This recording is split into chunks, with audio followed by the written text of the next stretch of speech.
Hello, my name is Lynda Brown, and welcome to Meet the Candidates. It's my pleasure to bring this one-to-one question and answer forum to you. You know, in speaking with people around town, it's come to my attention that sometimes folks don't really know who might be running for a particular office, or even at times who's representing them presently. So this is one way for residents to get to know who's running for what office and to get to know a little bit more about the candidate and the issues that are important to them. I'll be asking local candidates questions that are pertinent to the office that they're seeking. They'll be about different issues facing the city and getting their responses and what they would do to either change or build on these issues. Now, notices inviting candidates to join in on this forum were sent out to all who are running. The ones that you'll be seeing in the interviews are candidates that responded. However, before I start, I'd like to take this opportunity to say a big thank you to HC Media for opening their studio to me along with the help of their wonderful staff and equipment. So much goes into be able to do something like this, and I appreciate it so much. They are one of Haverhill's gems. So, we're going to get started with our first candidate.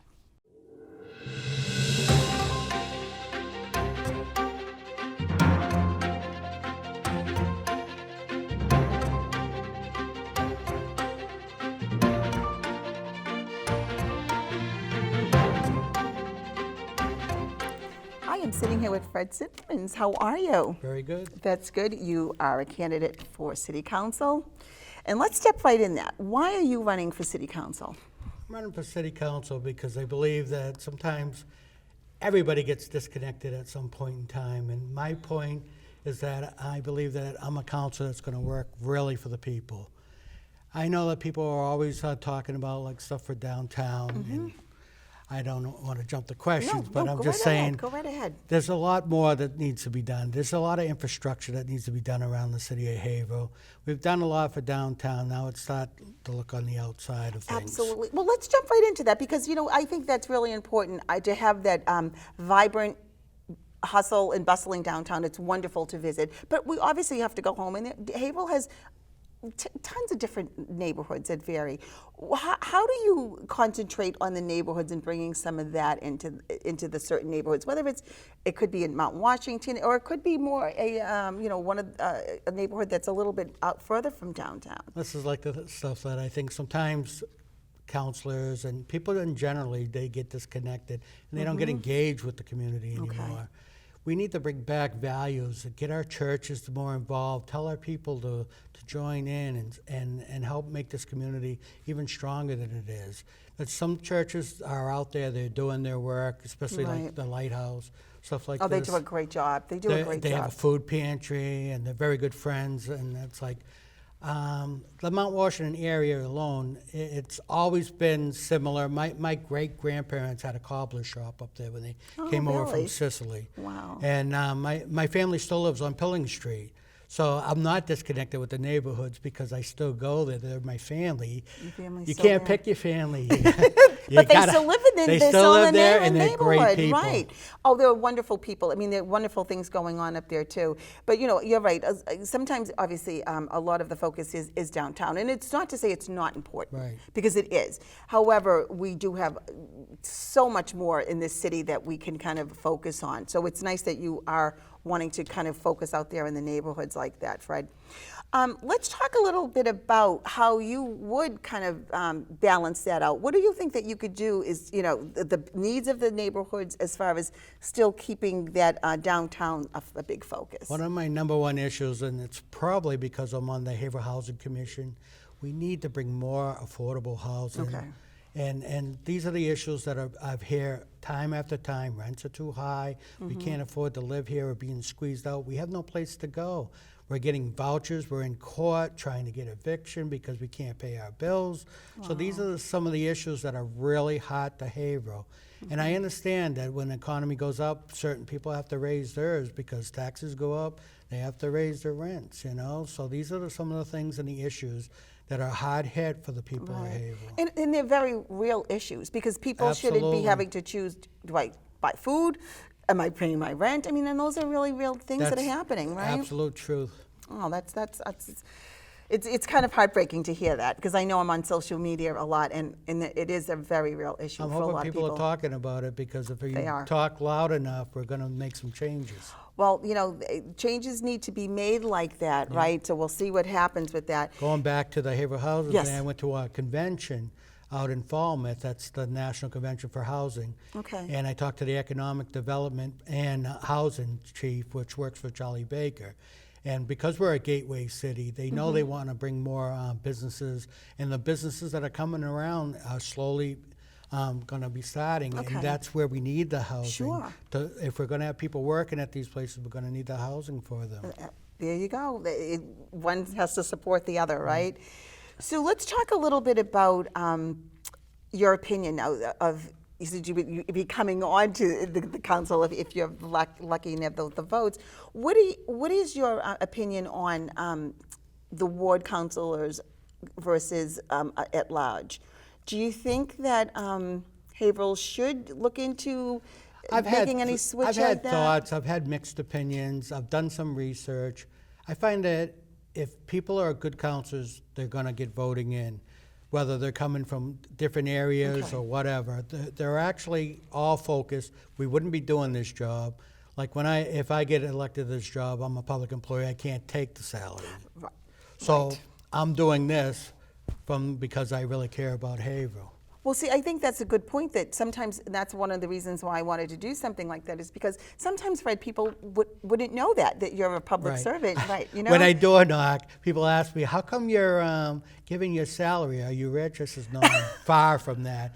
It's the restrictions of the state. But I can donate my money, and I'm donating it to build up our band programs in Haverhill. It's a dedication, again, is that? Yeah. to my mother. Okay. Because she was the first woman they allowed to play in the Sons of Italy, but she also came through the Haverhill band system. They used to have a band at Tilton and back then, and that's some of the things. So. Now, was Tilton like always it's a lower grade to eighth? It was to eighth Right, grade to then eighth when grade. she was okay, there. when she was there. Okay.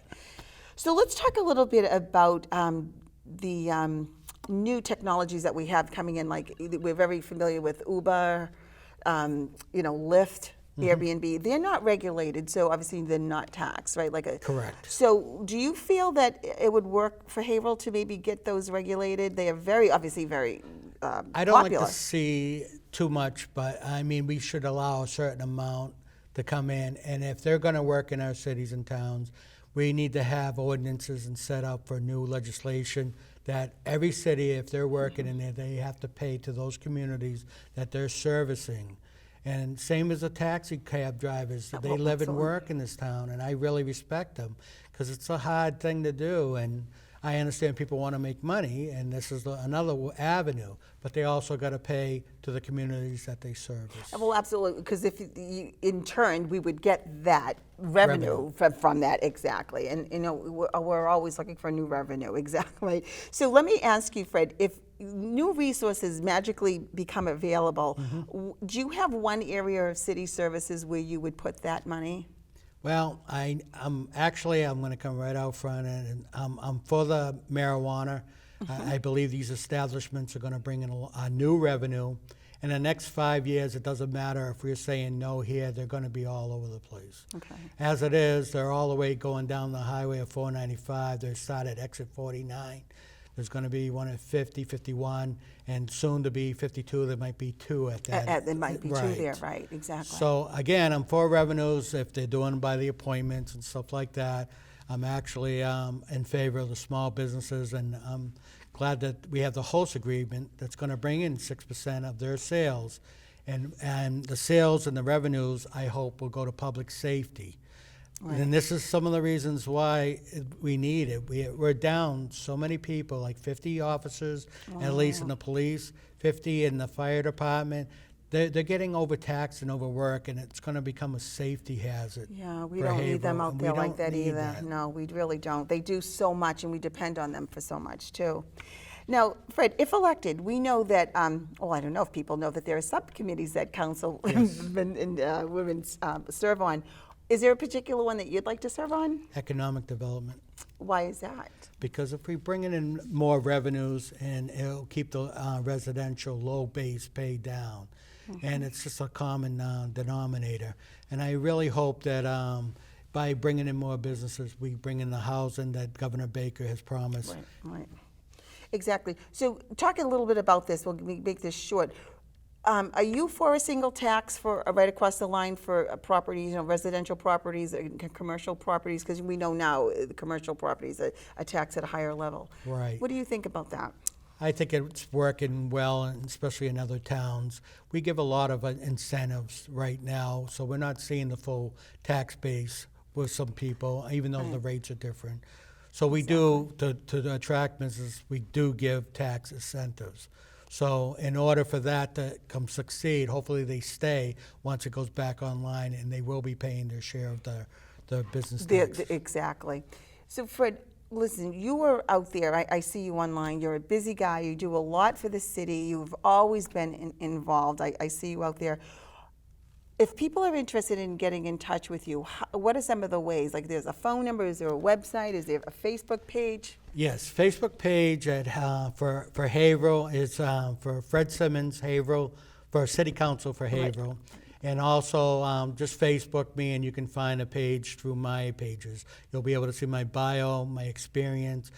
I need to update my bio because I've been on multiple commissions through updated, Haverhill, right. And it is outdated, but it's because I've ran a few times, and it's like I promote stuff, and it's very costly because, again, I'm a public employee and I can't raise the funds.